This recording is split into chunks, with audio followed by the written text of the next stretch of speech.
Bom, pessoal, como vocês sabem, nós estamos nessa semana aí com as reformas na escola e aí as aulas vão ser todas assíncronas, tá?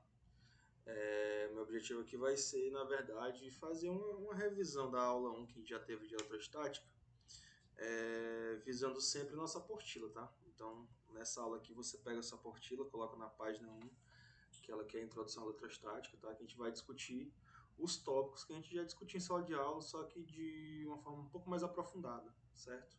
Até para vocês não ficarem sem aula durante a semana, vocês sabem, a gente só tem uma aula de física, e aí perder uma semana é muito valioso, tá certo? Então a gente vai abordar então o tópico 1, que é a cronologia da descoberta da carga elétrica, o tópico 2, que é a noção de carga elétrica, e o tópico 3, que é a unidade de carga elétrica. Tá? Então a gente ficou nesses três tópicos. Se eu não me engano, a turma da saúde 300, eu já adentrei no tópico 4 da aula 1, que é a carga elétrica das partículas elementares, né? Que tem a ver com a carga do elétron, a carga elementar, que ela tem um valor de 1,6 vezes 10 a menos 19 coulomb, certo? A gente vai ter que usar notação científica. Para os meninos da saúde, eu já iniciei essa parte de notação científica. Nas outras turmas ainda não, tá? Mas nesse vídeo aqui eu não vou adentrar nessa parte de notação científica, certo? A gente vai fazer só um apanhado geral do que nós já vimos, tá certo? Então vamos lá, tá? Existe uma cronologia histórica da descoberta das cargas elétricas, certo? Isso já foi até discutido em sala de aula, tá? Então, o primeiro cara a descobrir, né, ou trabalhar com a noção de carga elétrica foi o Tales de Mileto, lá na Grécia Antiga, né?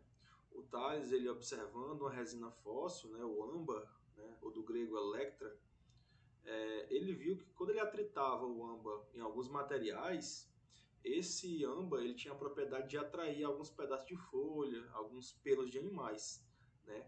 Então o Tales lá na Grécia ele foi o primeiro a trabalhar com esse tipo de material e a estudar essas propriedades. Só que assim, o Tales ele não foi muito aprofundado, né? O Tales não foi muito a fundo para descobrir o que causava essa propriedade de atrair outros materiais quando o âmbar é atritado com, por exemplo, o pelo de algum animal. Ele não teve essa curiosidade de descobrir a fundo, tá? Então passou-se muito tempo até que alguém tivesse, né, o interesse de descobrir ou de estudar essa propriedade. Então, o papel do Tales foi dar o primeiro significado ao conceito de carga elétrica com o âmbar, né? A partir do Tales que o nome electro, que vem da eletricidade, vai ser nomeado no meio científico, tá certo? Então foi por causa do Tales que o nome eletricidade existe, mas ele não foi muito aprofundado nos seus estudos, certo? Depois, já no século XVI, um camarada chamado William Gilbert, ele vai publicar um livro chamado The Magnet, né? E ele vai explicar que existe uma atração entre alguns materiais, por exemplo, os ímãs, e o âmbar.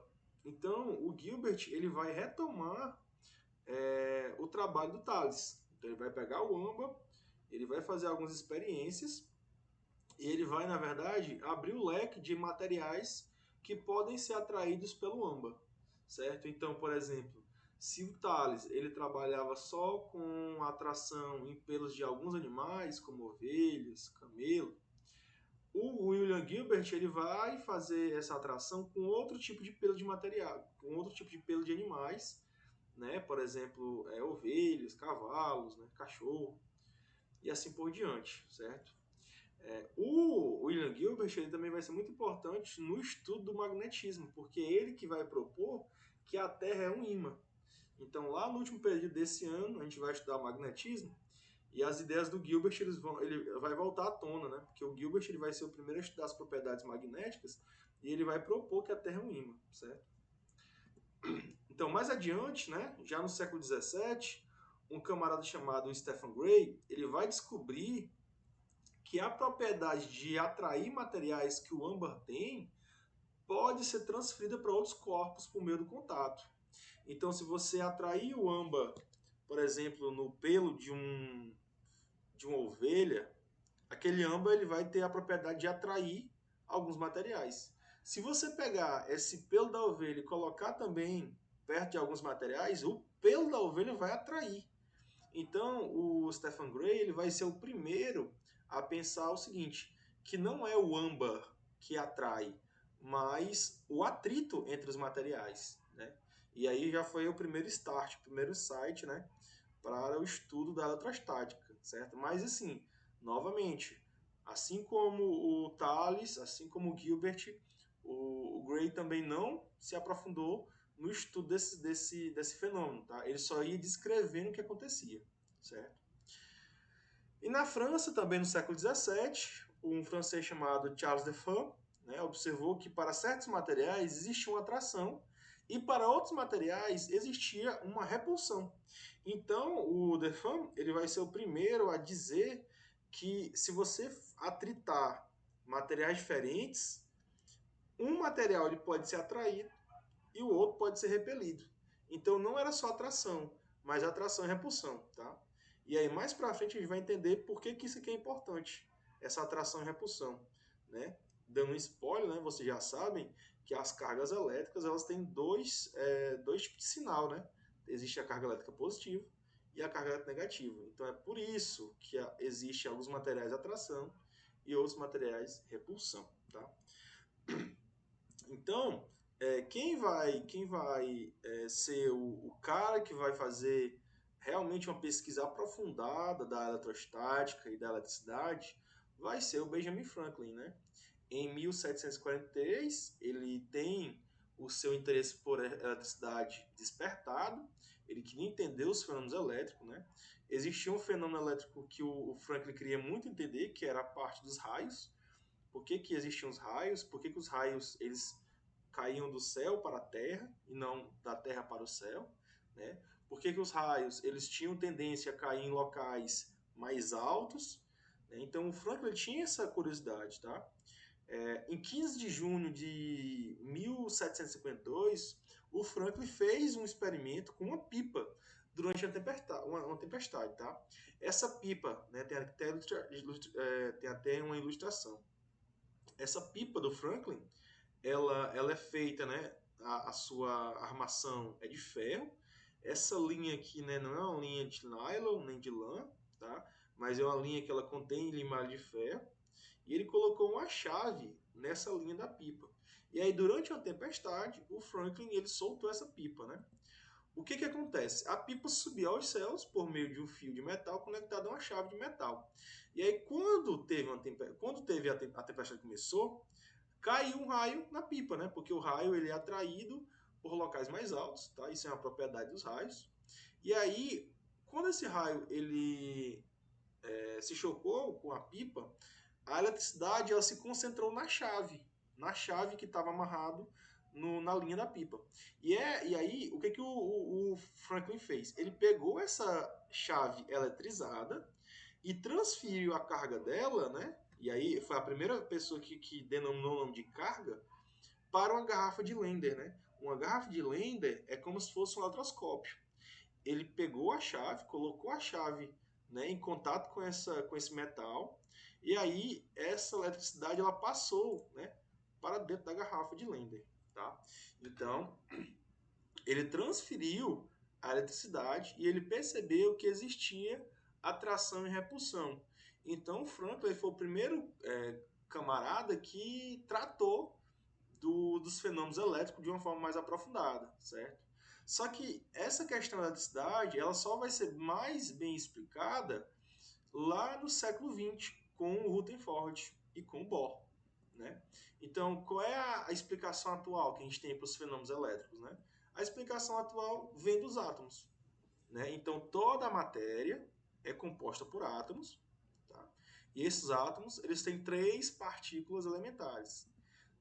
No seu núcleo tem nêutrons e prótons, e ao redor desse núcleo existem os elétrons, tá? Então, o que os cientistas no século XX vão fazer? Eles vão pegar um átomo como esse e vão jogar dentro de um ímã em forma de U.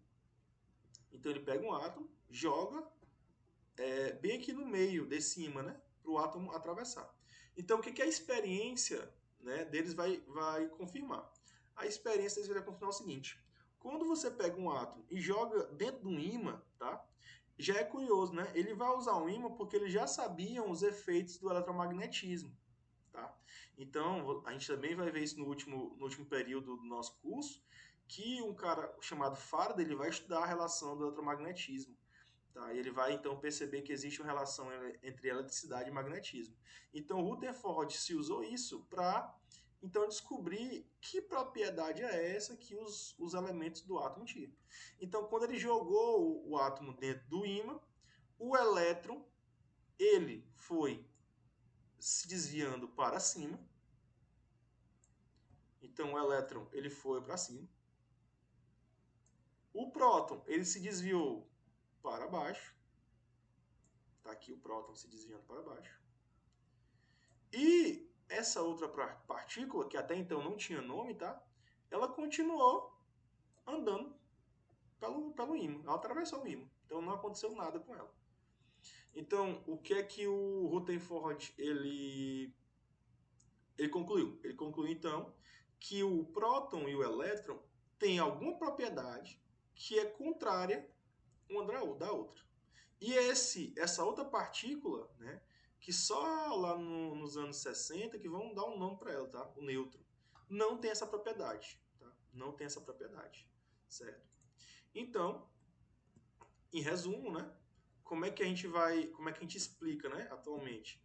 A gente explica o seguinte, ó, que quando você coloca dois prótons, um perto do outro, eles tendem a se repelir. A mesma coisa acontece com os elétrons. Se você colocar um elétron perto do outro elétron, você vai ver que eles vão se repelir. Por quê? Porque eles têm propriedades iguais, né? Os prótons têm uma propriedade igual, os elétrons também. E o próton tem propriedade diferente. E aí a gente vai ver, né, um dos princípios da eletrostática, na aula 2, que quando você coloca duas cargas de sinais iguais, elas vão se repelir. E quando você coloca duas cargas de sinais diferentes, né? No caso, o próximo exemplo, eles vão se atrair. Então, nesse caso aqui, por exemplo, se você colocar um elétron e um próton, eles vão se atrair. Certo? É por isso que o átomo ele é estável. É por isso que você tem lá um núcleo com prótons e nêutrons, e ao redor tem elétrons, porque o próton, os núcleos, ele atrai o elétron para ficar girando em torno dele. É o princípio da atração, certo? Então, para finalizar a nossa aula, certo? Deu-se então, né, o nome, né, denominou-se o nome de carga elétrica para a propriedade dos prótons do elétron, né? Então, os prótons e os elétrons, eles têm uma propriedade física que explica os fenômenos elétricos, chamada carga elétrica. No caso, os nêutrons não possuem carga elétrica, eles não têm carga elétrica. Os elétrons, por convenção, têm uma carga elétrica negativa e os prótons têm uma carga elétrica positiva. Negativo e positivo aqui só é para diferenciar os dois, porque um tem uma propriedade diferente do outro. Então, colocou um aqui negativo e outro positivo. Tá? Então, essa aqui foi a nossa aula, certo? Dessa semana. É basicamente um resumo, né? Uma revisão do que a gente já viu na primeira aula, tá certo? Então, coloquem, tá, o nome de vocês aí nos comentários, que vai servir como frequência, tá certo? Muito obrigado e até a próxima semana.